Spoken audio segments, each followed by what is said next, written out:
Hi there guys, my name is Nataloon and welcome back to The Letter. Now, we left it having a pretty nice day. Left it in the park, all calm and happy.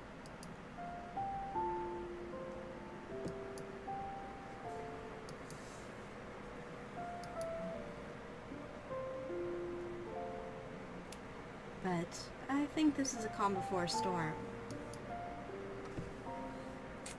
Come to think of it, isn't there an art store that's opened recently near the park?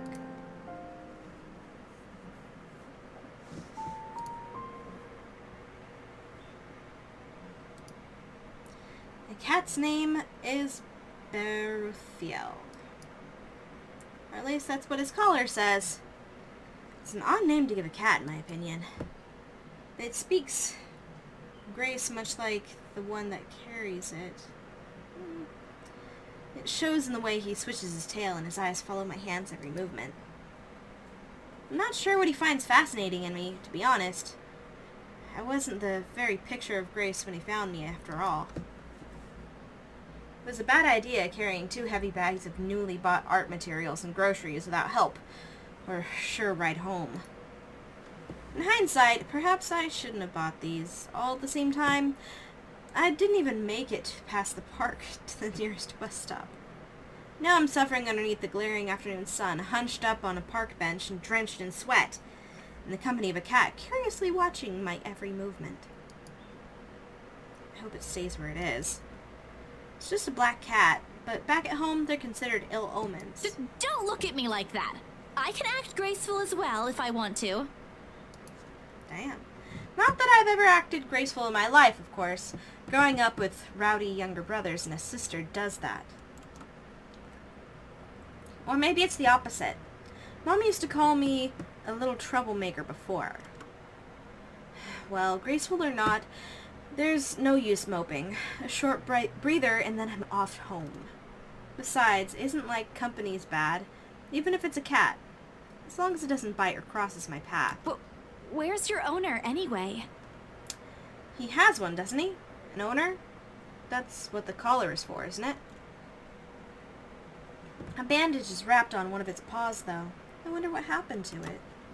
Did he run away? Well, if you don't have one, I won't be able to take you in. My apartment doesn't allow pets. I tried to bring one home before. A cat. Not black, of course. People who think black cats are bad luck are very silly. And Rebecca threw a fit before the landlady could. I take a small packet of sweets from one of my bags lying beside me and pop it open. As I'm about to put it in my mouth, he meows. My hand stops. Do you want one? He doesn't meow again, as I'm expecting him to, but I take his unblinking gaze as a yes. I shift the piece to my palm and hold it out for him warily.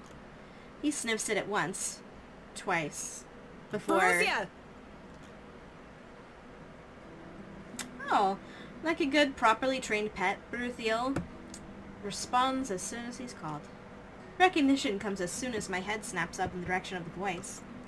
Miss McCulloch's hard to miss, what with her height, but most specifically in the way she carries herself. I'm sorry. Did my cat hurt you? Why would he hurt her? It was a sweet kitty. Miss Santos, was it? I'm surprised to see you here. Nice to meet you again, Miss McCullough. Never mind the pleasantries. Were you harmed in any way? I'm sorry. Beruthiel's not exactly fond of other people. Even run away from the veterinarian right now. Oh no, he was just sniffing my hand earlier. My Beruthiel's a she. With a name like that, how can you tell? She? All this time, I thought. The pause in conversation, if this can be called one, is uncomfortable. We're merely 2 people working different jobs in the same client. Frankly, meetings like this don't happen a lot, and if it does, a simple nodding of heads is enough.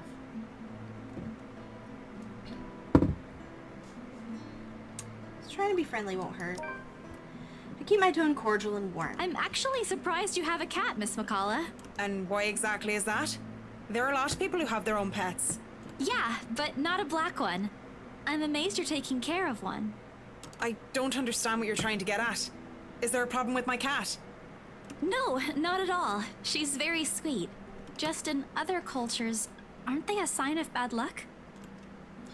Back at home it is. My grandmother used to tell of several stories about it, and Nothing has happened to me so far.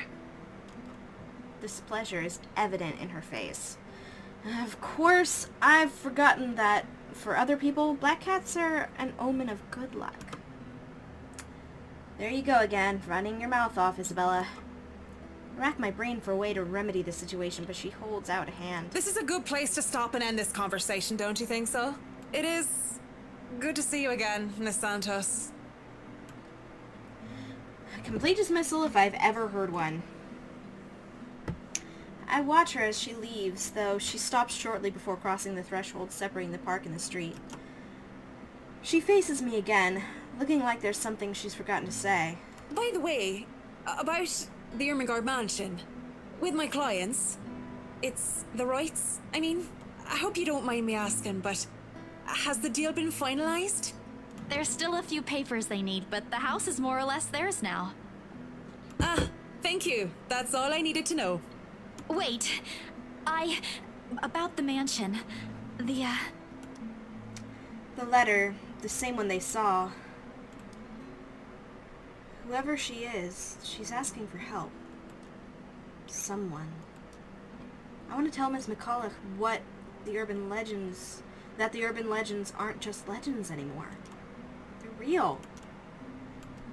She's not gonna believe me. Don't mind me. I need to go too. Have a good day, Miss McCullough. I hasten to pick up the bags I've left on the bench and ran as far as my legs can take me. In that moment that what I'm carrying in my hands weighs far lighter than the overwhelming guilt trying to consume me. Home. I want to be home. Anywhere where I won't be reminded of the house. Of her. Of my own cowardice. The food tastes less appetizing tonight. Pity. One would think that someone who had been on a continuous binge of instant noodles would find a home-cooked meal enjoyable, but it isn't. Hunger isn't what's gnawing at me tonight. Neither are my sore muscles. The TV runs loudly in the background, but what it says barely registers in my brain. It's hard when the things you're trying to forget keep returning to the forefront of your mind. It distracts you, eats at you, devours you. I wish this would stop. I wish I wasn't the one who picked it up. I wish it was somebody else. In other local news, a woman was found dead in her home yesterday evening. Luxbourne police officials are currently investigating the crime scene, but has classified the case as homicide. My goodness. Huh? The victim, identified as Rose Pamela Cooper, 33 years old, working as a real estate agent. One of her missing coworkers. Rose? Discovered lying in a pool of blood in her two-bedroom flat with the words "Help me" repeatedly written on the walls. Oh my god.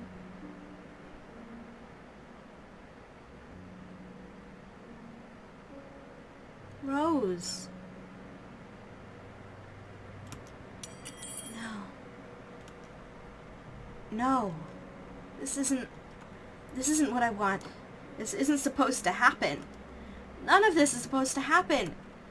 No one's supposed to die. Those are just stories, right? Legends! That's what everyone has kept telling me, so why? And Immediately I rush to my study table. I search for my phone. My hand, cold from dread, clings tightly to it as soon as I clutch its edges. A piece of folded paper, the letter lying unassumingly beside it, slips to the floor when I pick the device up. But I pay it no mind. There are more important things. Right now, I need to call her. I need to call her. I was with her. I was just with her not too long ago. She was okay. No. This isn't Rose, I'm sure of it. I just talked to her and... A sob escapes me and hot tears begin to blur my vision. One after another, they trickle down, weighted by the very same guilt I refuse to admit I've been carrying from the start. The same one I've been hiding from. The same one that has put the people I care about in danger. My hands shake as I navigate to Rose's number on my contacts list. She'll answer, right? That's what she always does. She'll pick it up, tell me to turn down the waterworks, and call me a wuss afterwards. She'll answer. Please answer, Rose. Again and again I dial, whispering, praying, pleading. Come on, Rose. Don't do this to me. Please pick up. I know you're there, Rose. You're not dead. Please tell me you're not. This adds to the series of deaths and disappearances that has plagued Luxbourne in the recent years. The authorities are currently looking at a possible link with the notorious Anselm Butcher case.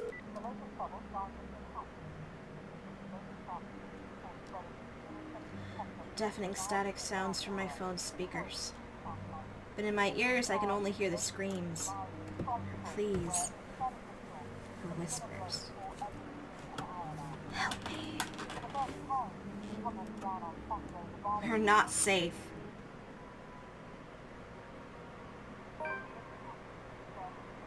A buzzing sensation jolts me awake. My body wants to sleep still, to forget what I heard, what I saw last night. But it's there, nudging, prodding at me.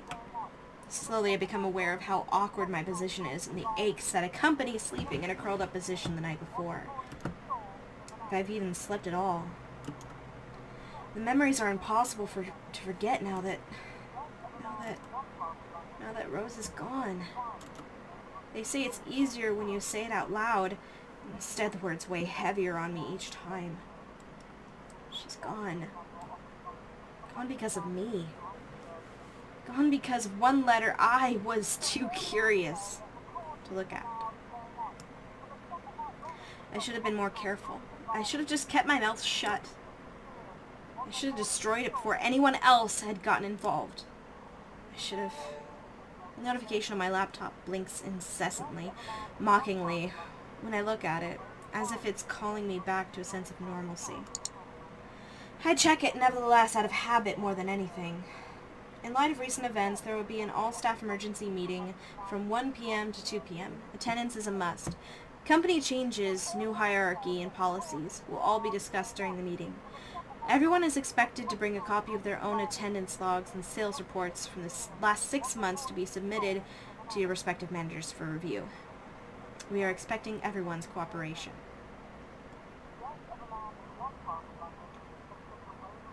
If this were one of those typical days, I'd happily comply and get myself to our office.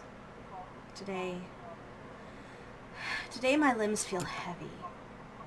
On one hand, going will keep me busy, take my mind elsewhere. On the other, the place itself is a stark reminder of what my own fears have cost me. Maybe I'll just go to work. Moping won't get me anywhere. Might get more info that way. It's just like one of those things, isn't it? You deal with it with a smile, no matter how bad things get, and you hope for the best. Although my whole body feels like lead, my limbs are sore. I push myself away from the chair and head for the shower. The letter I dropped on the floor last night flutters open as I pass by, unfolding for no one else but me to see. Every word written on it glares at me. They sneer, they ridicule. Like living beings fully aware of what they've done. With a huff, I pick it up and shove it in my bag, perhaps with more anger and frustration than I'm used to showing. This, too, I'll deal with. Somehow I'll find a way to make things right. I have to. Before it takes more people from me. Even if I must do it on my own. Papers rustling, telephones ringing, feet shuffling.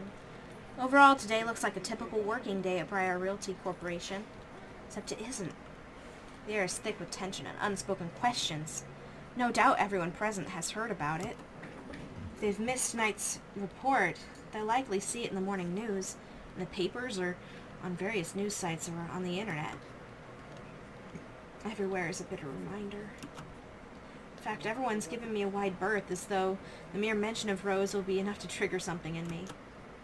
It's appreciated, but it only serves to create a bigger hole in the place Rose has left.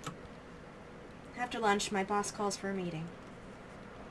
I don't have to look up from my work to know what it's about. He's in a strange, pensive mood today, probably out of respect for a dead colleague.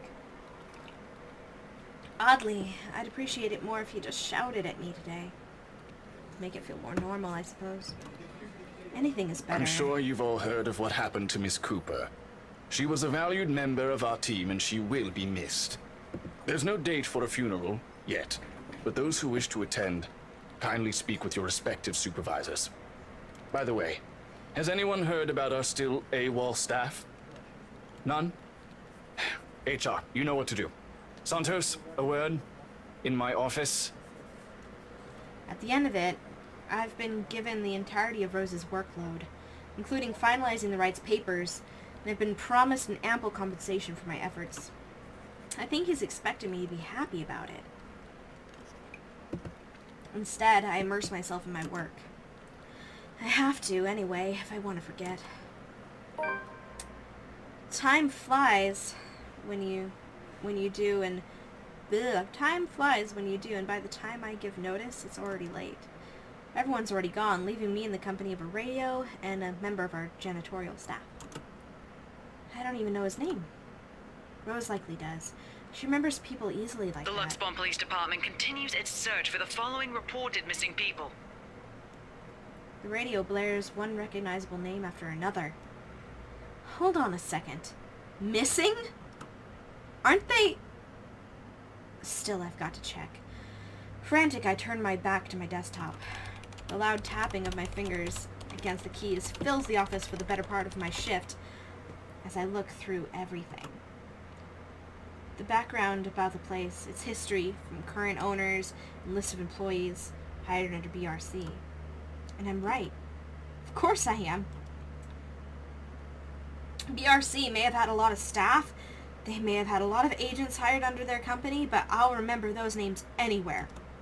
After all, they're also part of the crew who worked with us in preparing the mansion for the open house. And the letters... Oh, that can't be. I hope it's not what I'm thinking. But Rose is... Something snaps into place in the fraction of a moment. These people, Rose, the letter... I need to... No. If it's like this, they still won't believe me. I have to make sure of it first.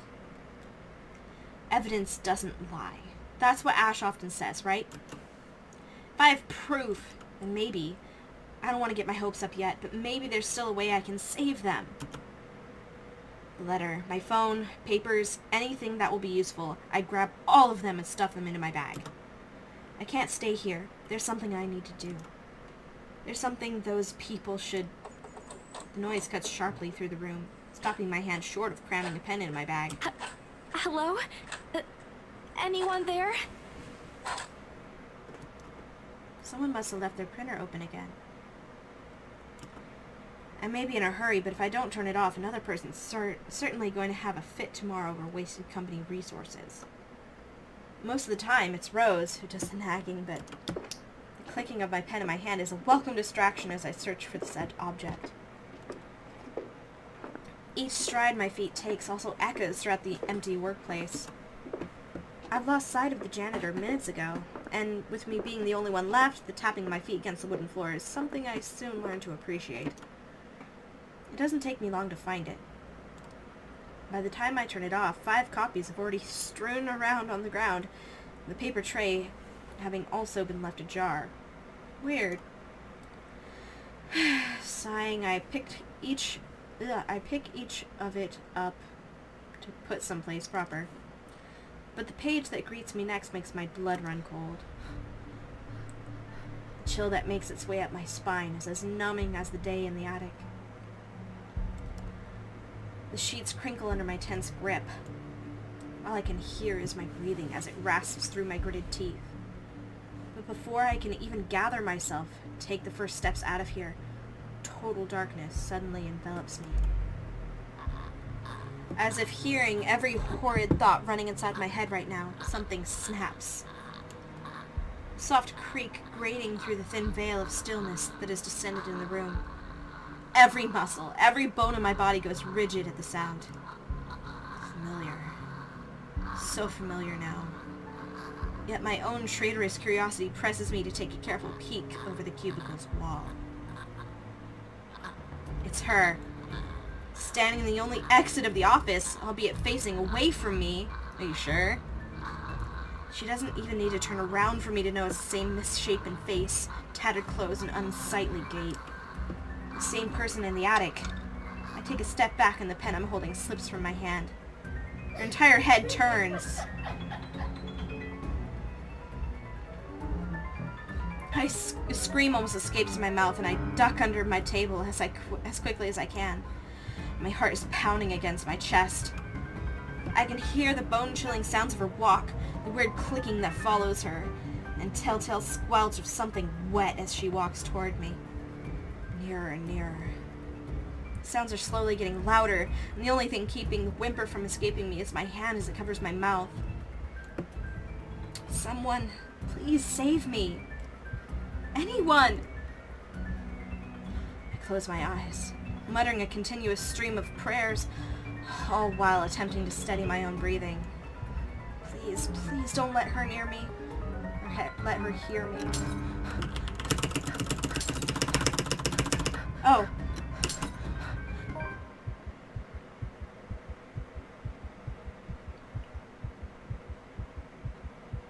I'm fucked. I didn't know what to do. Our Father, who art in heaven, hallowed be thy name. Thy kingdom come, thy will be done, on earth as it is in heaven. Give us this day our daily bread, and forgive us our trespasses, as we forgive those who trespass against us. And lead us not into temptation, but deliver us from evil. Amen. And the last lines of my prayers left me. All that remains is a hush. None of her footsteps, nor those chilling sounds she makes. Only silence. Is it safe? Another second passes, and when nothing comes... What?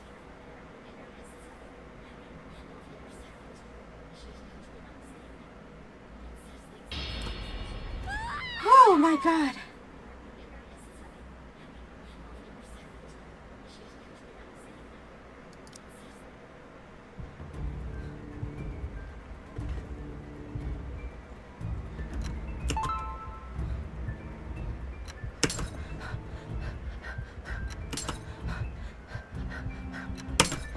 Fuck.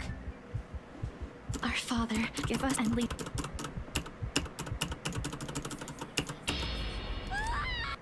Damn it.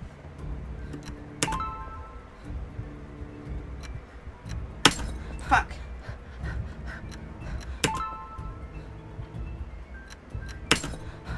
Fuck. Fuck. Our give us and lead... Fuck.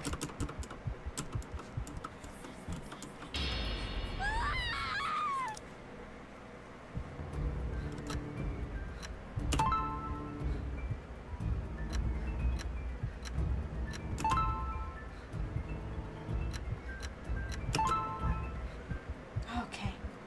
My goodness.